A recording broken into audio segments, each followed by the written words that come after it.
All righty. We are live, I do believe, this could be a total disaster. I'm not entirely sure if this is going to work or not. But if you can see me on Instagram or on YouTube, please say hello. I'd be super excited to see you guys.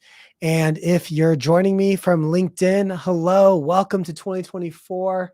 What an awesome new year it has been. Hopefully, it has been great for you guys. I'm just going to go ahead and make sure that everyone can hear me. So if you can hear me on LinkedIn, will you guys let me know by giving me a react button and giving me a thumbs up? That would be great just to see that. Perfect. Thank you guys. And if you're watching on YouTube, will you guys just maybe leave a comment? Or if you're watching on Instagram, will you please just leave a comment and I'll make sure that you guys can see me. I'm not 100% sure. Okay, there we go. I need to press the go live button on Instagram. Okay, this is going to be so much fun. This is going to be an Ask Me Anything session that we do for becoming a data analyst in 2024. So if you're on YouTube or if you're on Instagram, please leave your questions and in the comments, and I will take those and I will alternate them with people live here on LinkedIn. For those of you guys that are watching on YouTube or Instagram, can you guys just let me know if there's an echo or not? I'm not actually 100% sure. There might be an echo. I'm not actually sure. So let me know if there's echo or no echo. If you're on LinkedIn, thank you so much for joining me.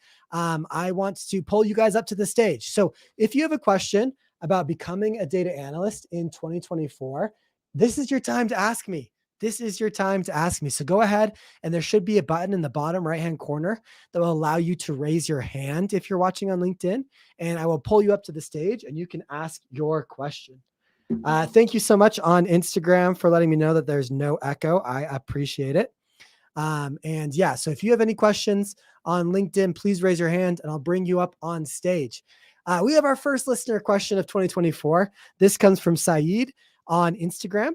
And they say, what's the future of data engineering in 2024? Please answer. And while that's happening, I'm going to bring Isaac to the stage. So Isaac, you're going to be next. If you have a question on LinkedIn, go ahead and raise your hand. So the future of data engineering in 2024, I think, is very bright. I think for the past decade, data science has been super sexy and people have been really into data science. But a lot of businesses have found out, wow, we actually can't do what we want to do data science wise, machine learning wise, AI wise, without having a good, solid data engineer. So I think a lot of companies are going to be investing heavily in data engineering in 2024. This podcast, Data Career Podcast, does not focus that much on data engineering.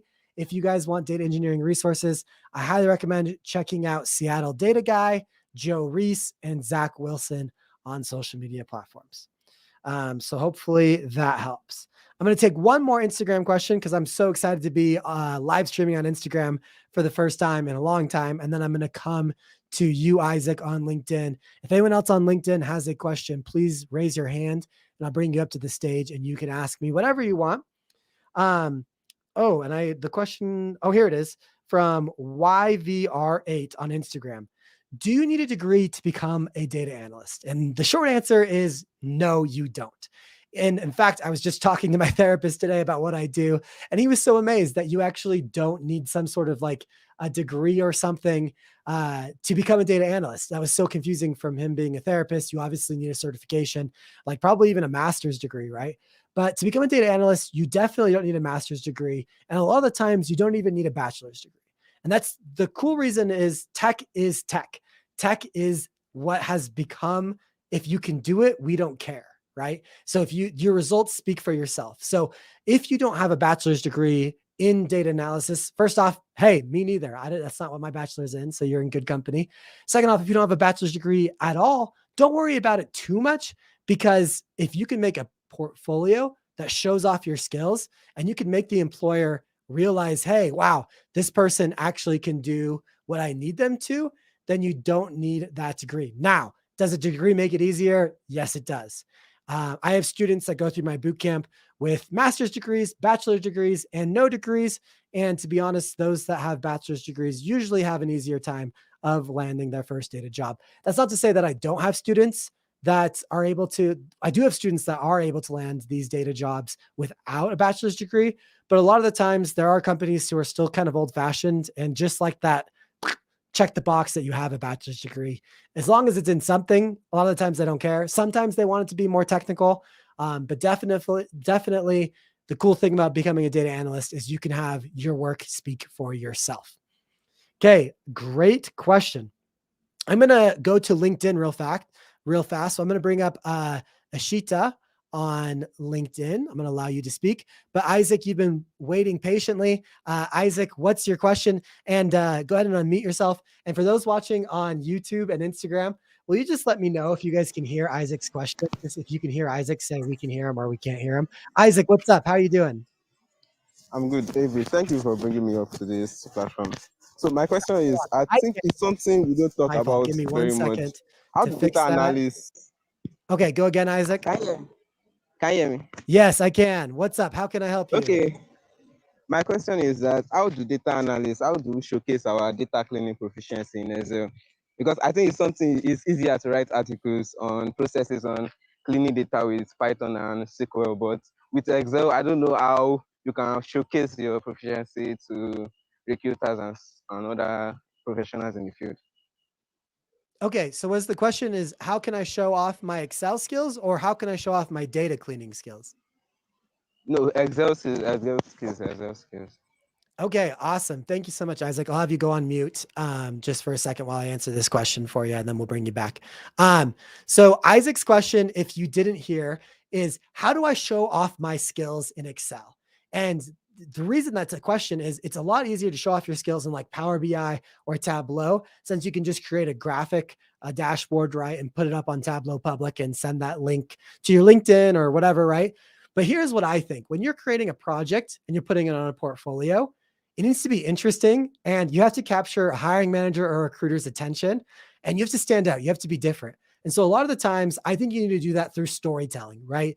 We're obsessed with storytelling in this generation. We want to hear stories. And so if you just send me a dashboard, that's not very exciting. But if you send me a story, that's exciting. And really, you can tell a story with Excel, Power BI, Python, SQL, JavaScript, like whatever tech stack you're using, you can create a data story with that tech stack. Now, the way you do that, there's a couple different ways. Either do that through written word or a video. And so a lot of the times when you're doing stuff in Excel, obviously you can't just like send the dashboard link, right? But you can still create a story. So whether that's like creating a PowerPoint presentation and a little talking head where you're kind of explaining your insights, or maybe that's just creating some sort of like an article and talking about the steps you do in Excel, showcasing each one of the functions that you're using, showcasing any graphs that you make in Excel, right? Because you can still make great graphs. You can even make dashboards in Excel. So taking whatever work you've done in Excel, breaking it into step by step, adding some human text, like explaining this is step one, this is step two, this is step three, this is my final, analysis. These are the bullet points that you should take away. Taking all the work that you did inside of that workbook, pulling it out and putting into a story is always the best thing that you can do when you're creating a portfolio. And so you can do that in an Excel or SQL or Power BI or Tableau. So hopefully it's not a problem if you're what tool you're using and it's more about storytelling. Does that make sense, Isaac? Yes, very much. Crap, I lost you again. Let me see if I can Yes, get you yes. back. Hold on. Oh Yes, thank man, you for let's answering try my one more time. question. You answered it very well. All right, I lost Isaac. Isaac, thank you so much for your question. Hopefully that helped. Let's see. Ishita, can I hear you? If you go on unmute and talk, let's see. Yeah. Yes, yes. Oh no, what have I done, Yes, you guys? so I can't hear you too, Ishita. Let me see if I can get you back on. Hold on, give me 1 second. I touched my mic and it shocked me, and I think that ruined everything. So let me see if I can get Ishita back on. Okay, I can hear you yeah. now. Yes, I can. I can. Tell me what's on your mind, Ashita. Sorry, I apologize. Yeah, so I have been looking for data analyst internships for like last 2 months now, and I have been facing a lot of rejections. But like I have been following all the strategies that are there on LinkedIn and on YouTube as well. How to write resume and all those tips of cold networking and all. But Like, what should be my strategy from now to get an internship in 2 months? Okay. So the question is, if you didn't hear it, is how do I get an internship? How do I get a data internship quickly? And the answer is you put out a lot of applications and you use your network as much as you can. So the first thing I want to talk about is the networking aspect. It is always easier to land a job when you know someone at the job. And so you might be thinking, oh, I don't really know that many people, that have a data job or whatever. But yes, you do. Pull out your phone, go through your contacts one by one, ask if there's any internships at that company. Like for instance, if you go to like your phone, maybe the first contact is Adam, see where Adam works and see if that company has any internships. If they do, maybe you send Adam a message. Hey, Adam, great to catch up with you. Hey, I'm looking for an internship. I saw your company's hiring. Do you happen to know the hiring manager or recruiter that I could talk to learn more about this position? So the more you use your network, the better. And since I can see, Ashita, that you are a college student, if you can use your college network, so like people that graduated recently from UC San Diego, or maybe your professors, maybe you ask them, like, do you know any companies that might be hiring? Also, when you're at university, there's always those career fairs and everything. There's those career events where a lot of the times they bring in companies from outside to give career advice and to talk about internships and stuff like that. Go to as many of those as you possibly can. Using your network is usually how you can get an internship quickly. If you're unable to use the network and you're struggling, then it really comes down to kind of a numbers game. You have to apply to a lot of jobs. Now, a lot of the times, here's a fun fact about your resume. You can make whatever crap up on your resume that you want. Now, I'm not saying to do that and to go and lie, but if you're not getting callbacks, it's probably because your resume doesn't match what the hiring manager or recruiter is looking for. And so my suggestion would be to A/B test the crap out of your resume. Send out like 10 applications with your resume, see what happens. Send out 10, change some things, try adding a different bullet points or a different description, or like adding different words, different, keywords, stuff like that. Send out 10 more. Just test your resume as much as you can. So that's kind of my advice, is to either send out as many applications as you can, A/B testing your resume as quickly and often as you can, and or to use your network as much as you can, because it's always easier to land a job if you know someone. Does that help, Ashita? Do you have any follow-up questions for that? No, thank you so much. One more question. Oh Can you my gosh. suggest some good Why, data projects that I can add whenever you in go my on mute, resume? I can't hear you again. What the heck is going on? All right. So I guess we'll have no follow-up questions because I can't hear anyone's follow-up questions. All right. We're going to come back to this down the road. I apologize, Ishita. We'll figure this out. Thank you so much for being here. Okay. Let's go ahead and look at YouTube and Instagram. If you guys have any questions there, I'd love to answer them. So let's go to Instagram here. Let's do this one. Can you list the main technical skills required to land your first data job? Yes, I can. And in my opinion, it's quite easy as long as you can count to 3. Number 1 is data analysis with Excel.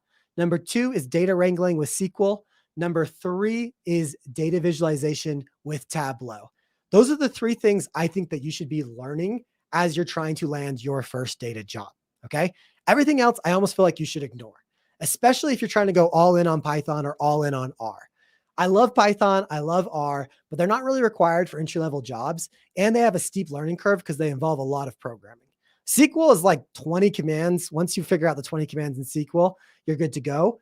Tableau is basically like PowerPoint. It's just drag and drop clicking, right? So it's pretty easy. And a lot of you guys having to start already in Excel. So if you can learn those 3 things, I think that's the best place to start. And then you can get your foot in your door, get a job, start making money. And then you can learn Python, then you can learn R, then you can learn JavaScript. Like, you can always learn things after you land your first data job. So in my opinion, learn the bare minimum to land that first data job and then build off of that. That's like a key component of my SPN method. If you've ever heard of it, skills, portfolio, network. Those are the 3 ingredients you need to land a data job. And those are the 3 skills I think you should focus on. So hopefully that makes sense. Good question. Any other questions, Instagram and YouTube? Put them in the chat and I will take them as I get them. LJ on YouTube asks, do you have any suggestions for people who have little to no experience or have worked jobs that are considered dead end, for lack of a better word? So if you're trying to land a data job and you've worked, like, I guess I'll call it dead end jobs, or like maybe like more blue collar jobs, you definitely need to show your skills because you don't necessarily have the like desk work experience. And so showcasing your skills becomes more and more important. And also using your network becomes more and more important. And so I work with a lot of like construction workers that become data analysts through my bootcamp. I've worked with waiters that have become data analysts through my bootcamp. I've worked with people who are like Uber drivers or Door Dashers to become a data analyst. And the key for them always is their portfolio because you don't really have the experience on your resume and your work experience section that you can show off. But if you can create that experience yourself through projects, that a lot of the times will serve as your experience. So creating projects, relevant projects that showcase your skills is going to be really key. So I would focus as much as you can on your portfolio. And then the next thing I would also focus on is your network, because once again, this is a theme for this episode. The more people you know, the more people you connect with, the luckier you get and the easier the job gets. So for example, I'm super religious. I'm a member of the Church of Jesus Christ of Latter-day Saints. I go to church every single week for the last, I don't even know, 20 years of my life, basically. And the cool thing about that is I have a really strong church network because of that. And so actually, when I landed my first lab technician job, I used to be a chemical lab technician. I landed that because of someone I knew at church. And so whether it's church, whether it's baseball, whether it's a parenting community, school, whatever, you need to find your network and talk to those people because a lot of the time the opportunities will source from there. So when you don't have that strong work experience, using your network and the projects becomes more important. And that's why we talk about the SBN method all the time. So great question. Hopefully that helps, LJ. Okay, let's see what other questions we have on Instagram and on YouTube. Let's take this question from YouTube. Power BI versus Tableau. Okay. Power BI or Tableau, which one should you learn? The answer is probably both, but I would first learn Tableau, and here is the reason why. I think it is more in demand, not by a lot, but it is on job descriptions more than Power BI is. And two, it has a stronger community and it's easier to download. The Tableau community has Tableau Public. You can download it for free on your computer. And it also has an amazing community of like weekly challenges and like forums with tons of answers. So it's really fun to learn as a group and as a community. Also, Power BI is only available on Windows computers, which means that like half of you guys that have Macs, it's a pain in the butt to get loaded onto your machine. So I have my students learn Tableau first. But if you want to learn Power BI first, there's nothing wrong with that. It is high in demand. I actually think Power BI is a little bit more user-friendly and intuitive, like where to click and drag things. So I really like Power BI. Power BI can do also a little bit more with like cleaning the data and like organizing the data than Tableau Public can. So they're both great tools to learn. Eventually you'll learn both. Once you've learned one, learning the other one will be much easier. So if it was me, I'd start with Tableau, but I think they're both great to learn. Great question. Great question. Okay, let's do some more YouTube questions here. Thank you guys for joining on YouTube and Instagram. And then I will come back to LinkedIn. So if you have a question on LinkedIn, go ahead and raise your hand. I can hear everyone the first time that they speak. So go ahead and raise your hand and we'll get your question. Okay. Let's see. This is a question from Matthew on YouTube. Have you worked with many teachers looking to make a career transition? I'm hoping to bring many transferable skills, but worry there'll be limitations too. Yes. So if you're a teacher thinking about getting into the data world, I definitely think you should. I've worked with a lot of teachers. In fact, that's my number one customer for my bootcamp is transitioning teachers. And we've helped people go from teacher to data analyst in as little as 90 days. Teachers actually make great data analysts. They have so many skills that are useful. They have communication, they have teaching. A lot of them are very technical and they understand how to learn. That's like the coolest thing about data analytics is you're never going to learn it all. So being able to learn and know about learning is really key because in this journey, you never stop learning. So yes, teachers make great data analysts. You bring a lot of transferable skills with you.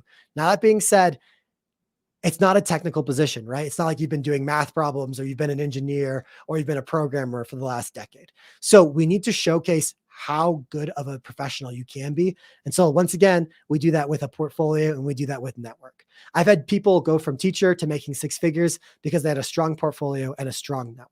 Once you learn the skills, you're about where everyone else is. The portfolio and the network is really what sets you apart. But definitely if you're a teacher, I think you should go all in on data analytics. You can work from home. It's very flexible. There's like very loose due dates. It's like my mom's plan. My mom's a teacher, so I love teachers. My mom's trying to get a sub. There's no subs in data analytics. You don't work the weekends. You make a lot more money typically. So I think it's a great career for teachers, and definitely happy to help teachers out if they have any more follow-up questions. Great question. Okay, let's do this next question here on YouTube.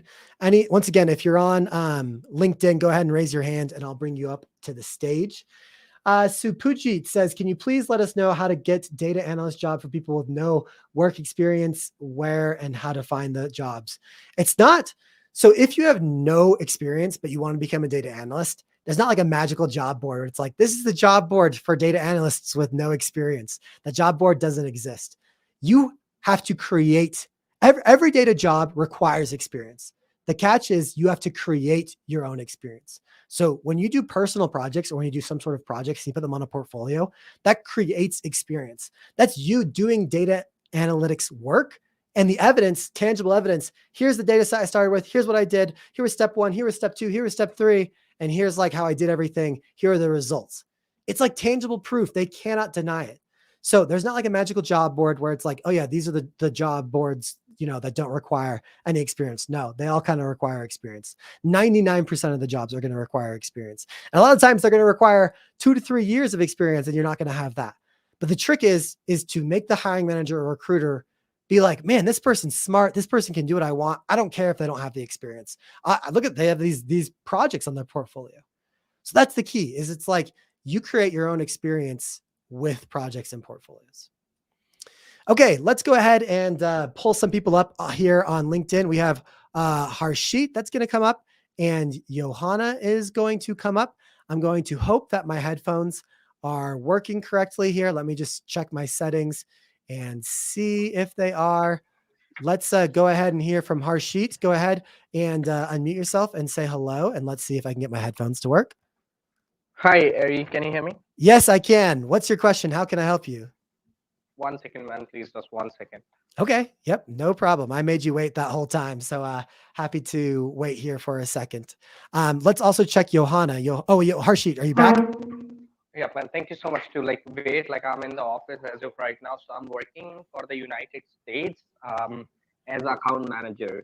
So currently I'm in India actually. It's like offshore work. So my main concern is I'm not able to get a job as a data analyst. I want to learn about a data analyst. How can I get a job into it? So do you know much about data analytics already? I have really just a knowledge about it, like what kind of tools I need to learn about it, but I'm not able to how I need to get a job. Like how if I need to learn about more, I need to do some of the practical projects. So how can I do it? Yeah. So really it's, unless you have like an extremely strong network and you have an in at a company, you're definitely going to have to learn skills before you land a job. Now, that being said, you don't have to learn all the skills. Just learn Excel, Tableau, and SQL. And even those 3, you don't have to be, you have to be proficient, but you don't have to be like amazing. You don't have to master those. So I would definitely start learning with those 3. But then in terms of so I would learn those 3 skills. I would build a project. But I'm mhm. No, go ahead. Yep, I'm sorry. I'm sorry to interrupt you in between. My main concern is without experience, many companies are not entertaining the freshers data analyst. So how can I get that? So you create your own experience by doing the projects.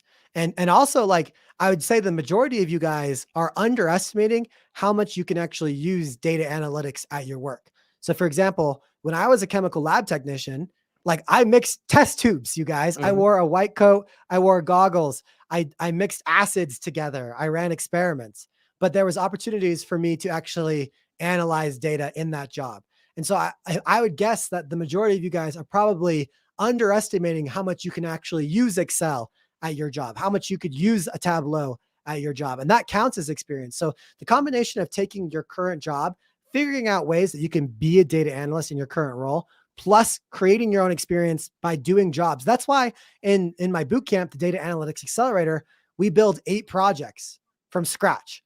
And that way, That's when great. when recruiters and hiring managers look at it, it's like, oh wow, this person has 8 projects. And so even though they've worked as a teacher or they've worked as a door dasher or an Uber driver, it's like, well, at least they have these projects that showcase their skills and creates experience. Right. All right, Ari, thank you so much to allow me to speak, man. My main concern is I want to learn more about data analyst so that I can do the projects, and if I'm applying for any job, so they guys can entertain me. They guys are not seeking me. I'm a fresher, so if you can help me with that, I am ready to take your boot camp and everything. My advice would be to listen to the Data Career podcast, listen to a couple episodes. We have some about Excel, we have some about data visualization, stuff like that. And then I have a free webinar. If you click on my LinkedIn profile, or if you're on YouTube or Instagram, you go to my socials. I have a free webinar. It's about 45 minutes where I'll give you the first 3 steps, and then I'll talk about my boot camp more at the end. So that would be my All right, suggestion. I'm interested. Okay. Yep, I'm very much interested to do that. Okay. Sounds good, Harshit. Wish you all the best of luck.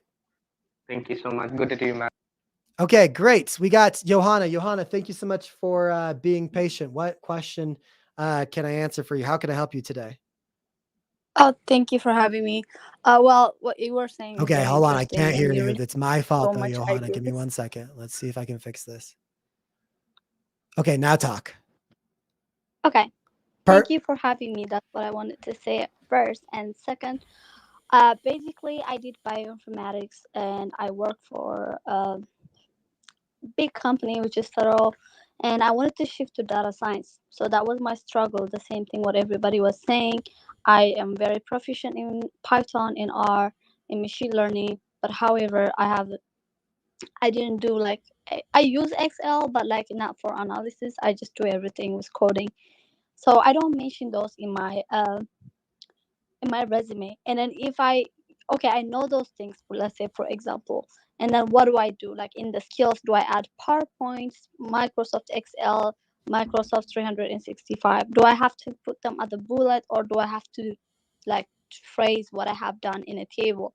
Hey, this is the project that I used through Excel 365, Power BI, just like because as a bioinformatician, you put everything on GitHub, and then you have to just put the link for GitHub, and then they just go and see what kind of programs or pipelines you have created. But for data science positions and data analysis, which is basically the same for me, what do you do? I don't understand it. I'm really bad at resume writing, and I wanted to hear it from you. Yeah, great question, Johanna.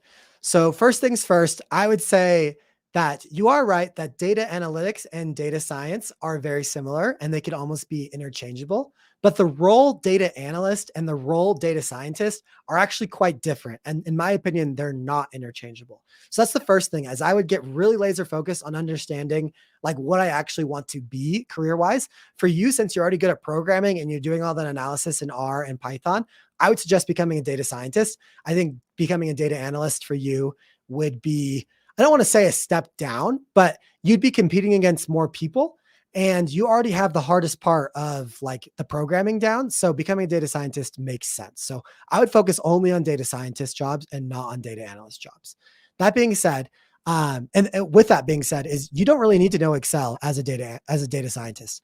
When I was a data scientist, it's not like I used Excel really at all. So I would not really I wouldn't really worry about Excel. And what I would worry about instead is making sure you can showcase all of the machine learning, the pipeline building, the Python, all that coding stuff that you did. Now, having the GitHub is really great. I think GitHub is awesome, especially for more programming heavy positions. But you still have to be able to have a recruiter or a hiring manager look at it and know in an instant that you're good. And a lot of the times they're not going to go read your code line by line. And so, for example, what I would try to do is I would try to, for example, create, since you're already good at programming, one of the easiest things that you could do is create like a web app.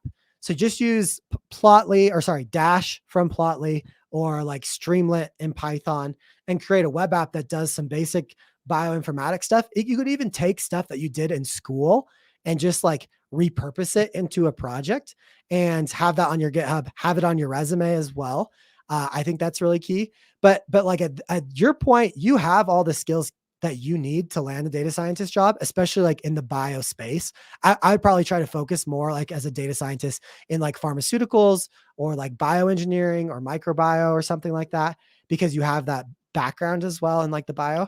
But you have all the skills. So it's just about marketing yourself correctly, using your network, using your portfolio, using your resume, using your LinkedIn correctly at this point.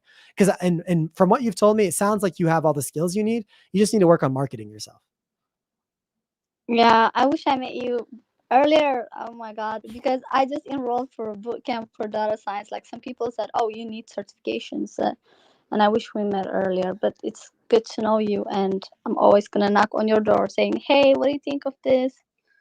Thank you. You're a good person. Oh, good. I'm so glad, Johanna. I wish you would have met me earlier, but wish you the best of luck with the boot camp. And hey, despite what they teach you in the boot camp, just remember that the SPN method is the key for landing data jobs. Skills, portfolio, network, and skills is only 1/3 of the equation. So I hope the boot camp incorporates portfolio and networking. And if it doesn't, come hang out on LinkedIn, come hang out on TikTok, come hang out on the podcast, and get some advice about that, because that's 2/3 of the equation, the portfolio and the network. Thank you so much. Your time is gold. I am so grateful for that. No problem. Thanks for being here. Appreciate it, Johanna.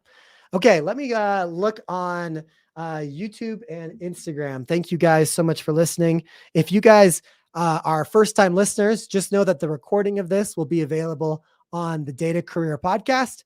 If you guys haven't, how many of you guys on LinkedIn, Instagram, and YouTube are listening to the Data Career Podcast? Go ahead and give me some sort of a I do in the chat, or if you're on LinkedIn, maybe give me a heart emoji if you guys are already listening to the Data Career Podcast. Awesome. I see Rohan is, I see Daphne is, I see Javitha is, but a lot of you guys I'm not seeing. If you guys are finding value from this, make sure you check out the Data Career Podcast, Spotify, Apple Podcasts, YouTube, wherever you listen to podcasts.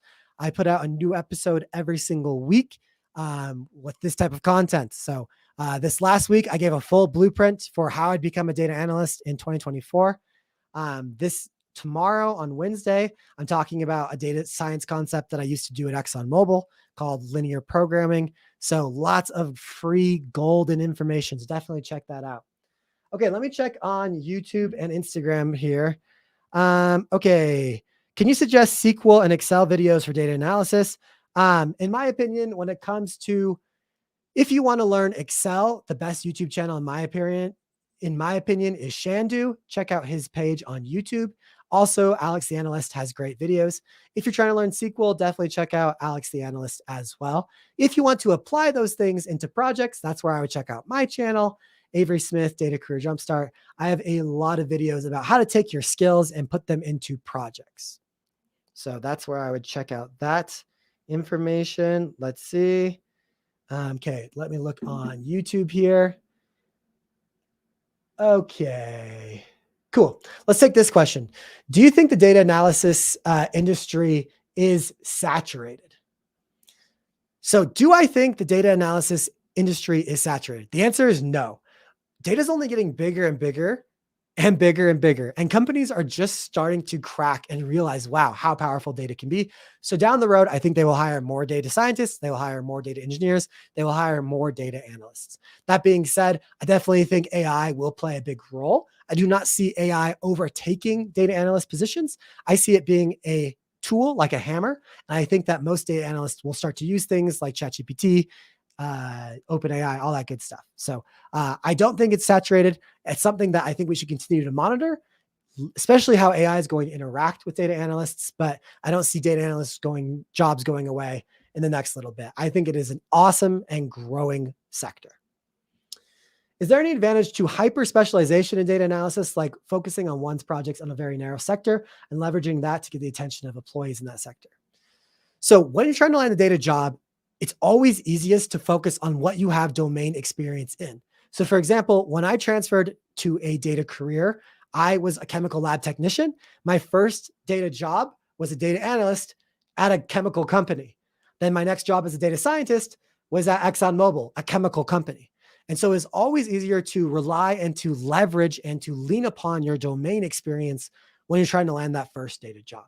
Now, that being said, once you're into that field, you can always pivot from there. So for example, after I worked at Exxon, I did consulting. I worked for cybersecurity companies. I worked for motorcycle companies. I worked for all sorts of different types of companies, and you can pivot because now you have that data experience on your resume. But when you're just getting started, you want to leverage that experience as much as you can when you can. That being said, if you want to pivot into a different industry, you totally can. And making projects for that industry. So for example, if you've been a teacher, you want to get into marketing, doing marketing projects will make it more likely that you get like a marketing analyst position. It's not a guarantee, but it's always a good idea. In my bootcamp, the Data Analytics Accelerator, we do 8 different projects from 8 different industries. We do one on marketing. We do one on education. We do one on healthcare. We do one on finance, sports, logistics, and HR. I think I can't remember the last one. But we try to cover our bases. So that way you have a project in each industry. So no matter what you're interested in, you can hopefully have at least one project. But yes, I do think doing projects on the industry you're interested in getting into is always a good idea. Okay, this question about Gen AI, I'm probably not the person to answer on. Do you find data analysts transfer into becoming a data scientist or a data engineer? Yes. When it comes to choosing data analyst, data scientist, or data engineer, and you're just getting started, I personally would go to data analyst. The reason being, it's the lowest barrier to entry. It's the easiest to land quickly. Now, that being said, it doesn't necessarily pay the highest. Like I definitely think the average salary of data scientist, data engineer are higher, but all you need to have is the word data somewhere on your resume, and then you can pivot into data science or you can pivot into data engineering. And then you can actually be making a lot of money, a lot of good money while you're learning. So a lot of people will be like, oh, I'm going to go get like a master's degree in data engineering. I'm going to pay $35,000 and it's going to take me 2 years. In my opinion, I think you should try to become a data analyst in 6 months. You're likely to get a bump of $20,000. And then you can learn to be a data engineer at your data analyst job because there is a lot of overlap. And heck, maybe even your new company will pay you to go to school and become a data engineer. So I personally think the lowest barrier to entry is data analyst. You can do it fairly quickly and fairly affordable. And then you can pivot outside of it from there. Hopefully that makes sense. Okay. This has been an awesome session, you guys. Thank you, everyone who is listening on YouTube and on Instagram. We kind of did an experiment today and broadcasted to those platforms. Thank you, everyone on LinkedIn. If you guys want to learn more from me, I actually have a free webinar that you guys can watch where I kind of explain what you should learn in Excel, what you should learn in SQL, what you should learn in Tableau. Then I talk about how you can find jobs that don't require a lot of experience and actually allow you to talk to a human, not to get auto-rejected by a computer. And then I talk about the importance of projects and portfolios and how you can get started and why they actually mean so much. If you guys want to check those out, you can go to my my social. So if you're on LinkedIn, you can just click the link in my bio. It'll say like become a data analyst webinar or something like that. Click on that and watch. If you're on Instagram, you can click on my profile and go to my link in bio and check it from there. And if you're on YouTube, just go to my latest video and you'll see it in the description show notes. I think all of you guys would really benefit from it. I think you guys would really enjoy it. So if you haven't seen it yet, please go see it. Check it out. It's absolutely free. This will be available. The recording of this will be available on the Data Career Podcast, which is available wherever you listen to podcasts. Be sure to check that out. Thank you guys so much for listening and have an excellent 2024.